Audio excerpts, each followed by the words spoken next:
Hello friends, welcome to part 5th of chapter number 2nd, Forms of Business Organization. In this part, we are going to discuss about the partnership. Partnership क्या होता है? इससे पहले already we have discussed sole proprietorship and Hindu undivided family business या joint Hindu family business. In this part we are going to discuss the partnership. अच्छा, partnership होता क्या है? सिंपल सी बात है बेटा, पार्टनरशिप का मतलब है कि जब दो या दो से ज्यादा व्यक्ति मिलकर आपस में सोचते हैं चलो बिजनेस करते हैं, तो उसी को बोला जाता है partnership. Partnership is the relation between two or more persons who have agreed to share the profit of a business carried on by all or any one of them acting for all. ये जो definition है, जो मैंने अभी पूरी definition बोली, ये definition दी गई है पार्टनरशिप की section number 4 of the partnership act 1932 में. इस डेफिनेशन में ही पूरा कंप्लीट इसको डिफाइन कर दिया गया है. डेफिनेशन बोर्ड पर लिखी हुई है, पीछे डेफिनेशन पढ़ते हैं. देखिए, partnership is the relation between two or more persons. Partnership is the relation between two or more persons. क्या होता है? कम से कम दो या दो से ज्यादा व्यक्ति के बीच में relation. Partnership is the relation between two or more persons. किस बात का relation? Who have agreed to share the profit. उन्होंने किस बात का रिलेशन? उन्होंने आपस में मिलकर ये डिस्कस कराए कि चलो हम मिलकर प्रॉफिट आपस में बांटेंगे. Agree to share the profits. किसका प्रॉफिट? Of A business. एक बिजनेस का. एक बिजनेस का. उस बिजनेस को कौन चलाएगा? या तो सभी मिलकर चलाओ. मान लेना एबीसी 3 पार्टनर है, तो या तो एबीसी तीनों मिलकर चलाओ. Carried on by all. कौन चलाएगा? Carried on by all. या तो फिर हो सकता है कि बी बोले यार मैं तो यार बिजनेस मेरा खुद का पर्सनल बिजनेस है, और ये बोलता है मैं तो जॉब करता हूं, तो एक काम करो, सी अकेला चला लेगा लेकिन सभी के बिहाफ पर चलाएगा. वर्क करेगा सी अकेला लेकिन सभी के बिहाफ पर.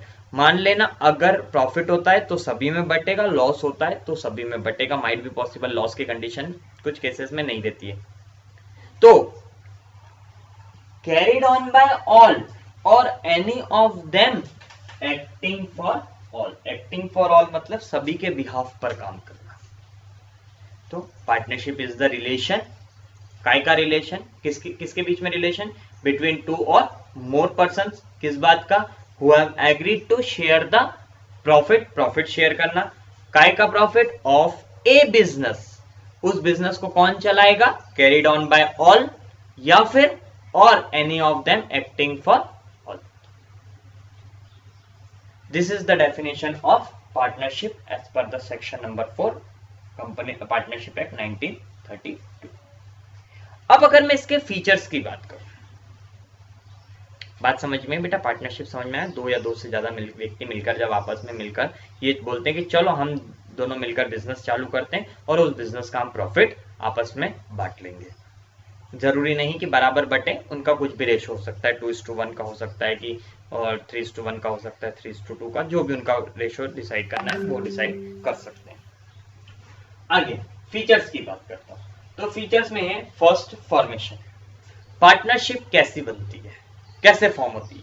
सिंपल सी बात है, बड़ी ही इजी प्रोसेस है. आप और मैं मिलकर क्या करना चाहते हैं? We want to start a business. चलो हम दोनों मिलकर क्या स्टार्ट कर लेते हैं? एक बिजनेस स्टार्ट कर लेते हैं. और हमारे बीच में एक रिटर्न डॉक्यूमेंट हो जाएगा. हमारे बीच में जो रिटर्न डॉक्यूमेंट रहेगा उसको हम बोलते हैं पार्टनरशिप डीड. पार्टनरशिप डीड, ध्यान रखना, पार्टनरशिप डीड एक ऐसा डॉक्यूमेंट होता है जो कि पार्टनरशिप के बारे में टर्म्स एंड कंडीशन को कैरी करता है। A document containing the terms and condition of the partnership form, एक पार्टनरशिप फॉर्म की जो भी टर्म्स एंड कंडीशन रहती है वो जिस डॉक्यूमेंट में लिखी रहती है उस डॉक्यूमेंट को बोला जाता है पार्टनरशिप डीड। तो अगर हम दोनों ने मिलकर एक पार्टनरशिप डीड बना ली और बोला कि चलो आज से मिलकर एक बिजनेस चालू करते हैं, तो उसी को बोला जाता है फॉर्मेशन। बड़ा ही इजी होता है फॉर्म करना, तो पार्टनरशिप डीड फॉर्मेशन। तो फॉर्मेशन आई थिंक समझ में आया होगा कि एक डॉक्यूमेंट बना लो, उसमें हमारे पार्टनरशिप की टर्म्स एंड कंडीशन लिख लो और वही टर्म्स एंड कंडीशन जिस दिन से लिखा जाएगी उस दिन से हमारी पार्टनरशिप फॉर्म हो जाएगी। हाँ, एक चीज और बता दूं कि वो पार्टनरशिप डीड बनाना जरूरी भी नहीं, वैसे हम पार्टनरशिप डीड को अपन बाद में डिस्कस करेंगे, ठीक है। सेकेंड है लाइबिलिटी। देखिए लाइबिलिटी में मैंने आपको बताया था पार्टनरशिप की लाइबिलिटी अनलिमिटेड होती है। पार्टनरशिप में पार्टनर्स की लाइबिलिटी अनलिमिटेड होती है। अनलिमिटेड का मतलब आई थिंक सभी को पता होगा, ऑलरेडी हमने इससे पहले 2 बार डिस्कस कर लिया है, सोल प्रोप्राइटर में और हिंदू अनडिवाइडेड फैमिली में भी।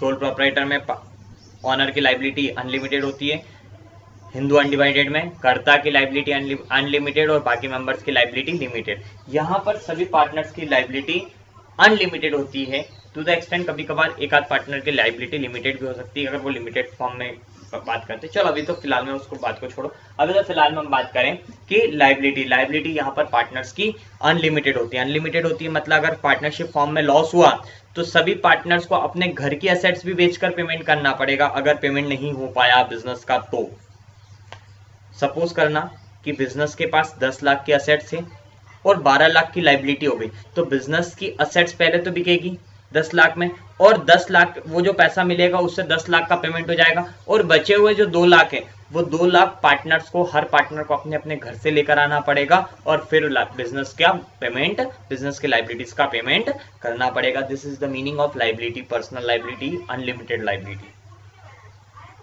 ठीक है। तो लाइबिलिटी का मतलब, अनलिमिटेड लाइबिलिटी का मतलब अपने घर से अपनी पर्सनल असेट्स को सेल आउट करके बिजनेस का पेमेंट करना पड़े, that is known as the unlimited liability.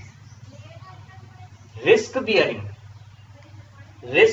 की अगर मैं बात करूं तो रिस्क बियरिंग क्या होता है, यहां पर हर पार्टनर कुछ ना कुछ रेशो में रिस्क बियर करता है, जिसका जितना प्रॉफिट शेयरिंग रेशो होता है वही रिस्क बियरिंग होता है। हाँ, जब वैसा कोई प्रॉफिट शेयरिंग रेशो आप अपने पार्टनरशिप डीड में नहीं बनाया है तो उसमें पार्टनरशिप डीड में फिर वो इक्वल हो जाता है। अगर मान लेना आपने पहले से लिख के रखा हुआ है कि हमारा प्रॉफिट शेयरिंग रेशो ये रहेगा 3:2:1 रहेगा, तो फिर रिस्क बियरिंग भी 3:2:1 रहेगा। लेकिन अगर मान लेना आपने नहीं लिख के रखा कि हमारा प्रॉफिट शेयरिंग रेशो क्या रहेगा, तो फिर उस कंडीशन पे पार्टनरशिप एक्ट ये बोलता है कि सभी का रेशो इक्वल रहेगा और रिस्क बियरिंग भी फिर वो क्या रहेगा, इक्वल रहेगा।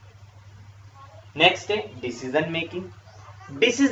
What do you mean by decision making? बेटा डिसीजन मेकिंग का मतलब सिंपल सा है कि कौन डिसीजन लेगा, बिजनेस से रिलेटेड कौन डिसीजन लेगा। बेटा देखो, जो छोटे मोटे डिसीजंस हैं, जो डेली यूज में आने वाले डिसीजंस हैं कि आज कितने यूनिट माल बनाना है, आज कितने यूनिट किसको सप्लाई करना है, ये जो छोटे मोटे डिसीजंस हैं ये कौन लेगा? जो पार्टनर वर्क करवा रहा है, जो पार्टनर काम कर रहा है, वो पार्टनर ये डिसीजन ले सकता है, छोटे मोटे डिसीजन। लेकिन जो बड़े डिसीजंस हैं,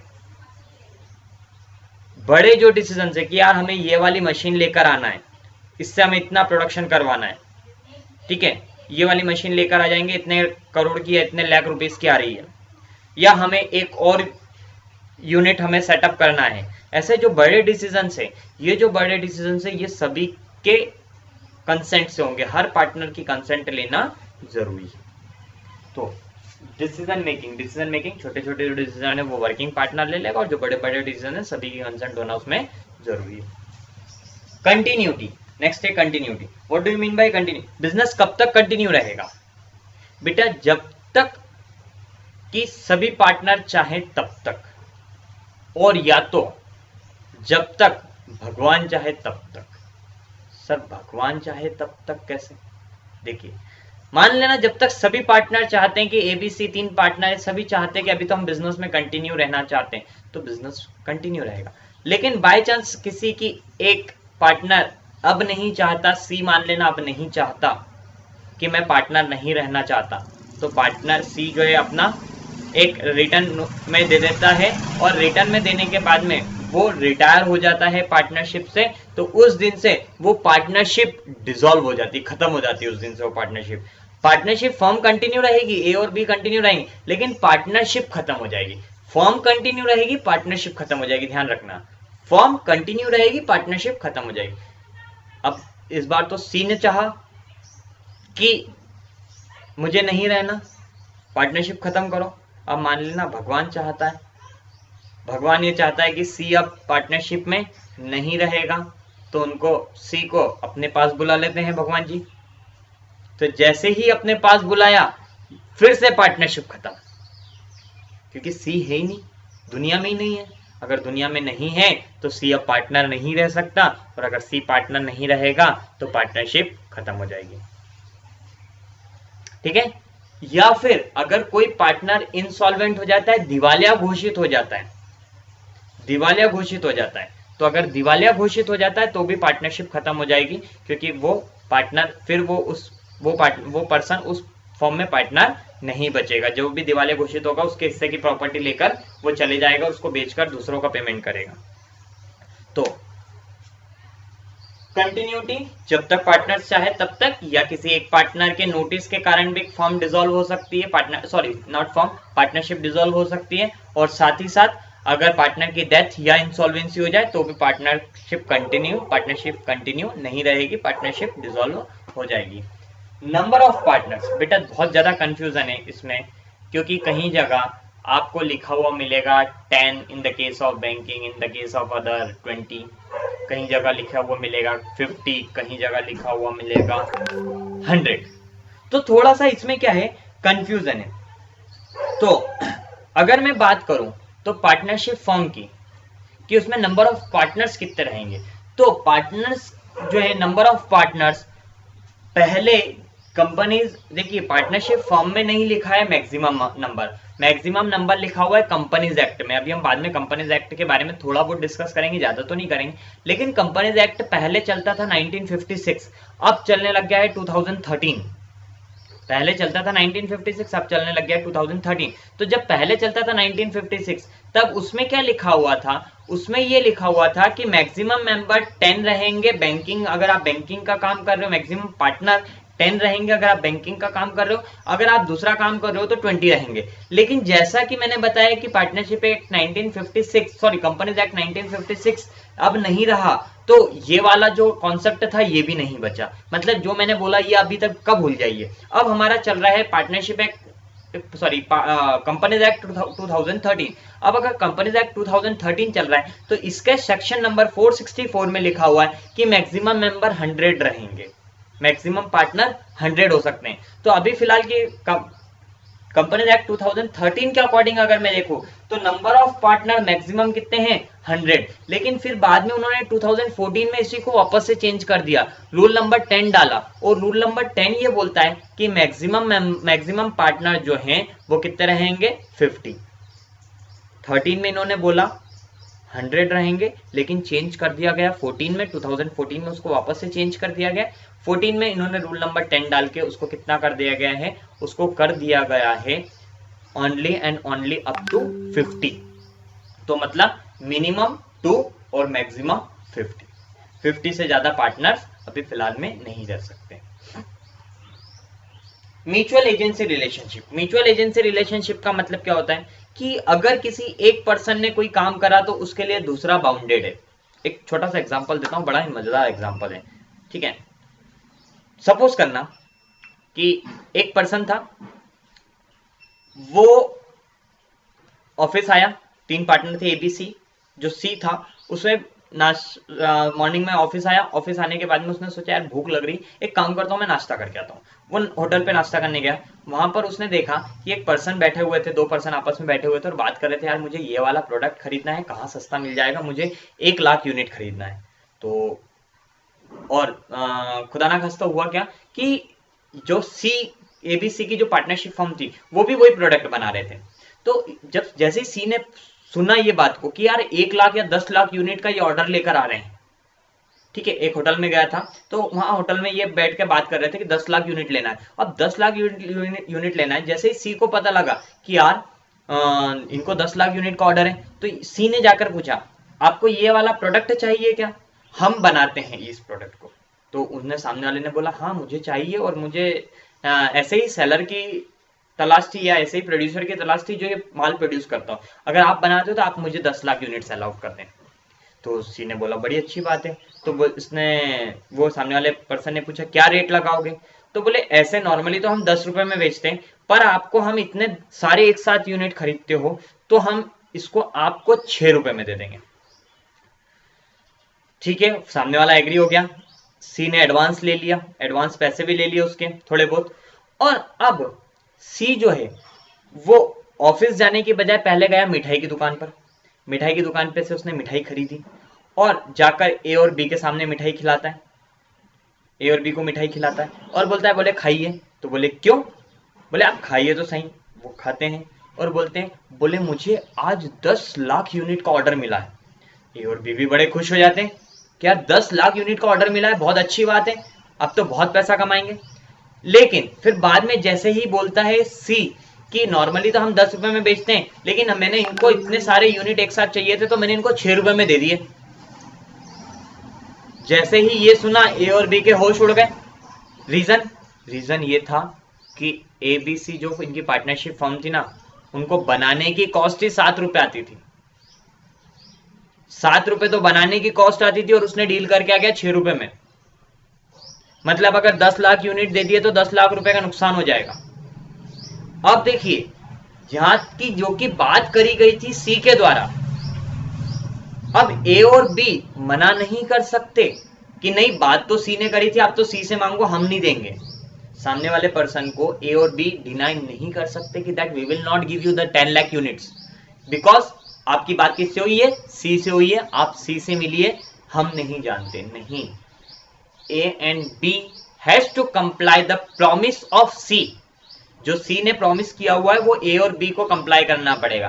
बाद में ये सी के साथ में कुछ भी करे, उसको मारे कूटे कुछ भी करे, बट जो है सी को कंप्लाई करना पड़े, सी की जो प्रॉमिस है ए और बी को फुलफिल करना पड़ेगा, चाहे बिजनेस में लॉस होता है। मतलब एक पर्सन के द्वारा किया गया कॉन्ट्रैक्ट दूसरे पर्सन के लिए भी बाइंडिंग हो जाता है। इसी को बोलते हैं म्यूचुअल एजेंसी रिलेशनशिप, कि वो आपस में रिलेशनशिप रखते हैं।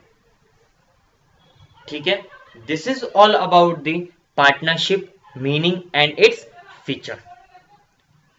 तो अभी तक अगर चैनल सब्सक्राइब नहीं किया बेटा, subscribe the channel, like the video, share the video with your friends, और कमेंट करके जरूर बताइए कैसे लगे वीडियोस। ओके, थैंक यू बेटा।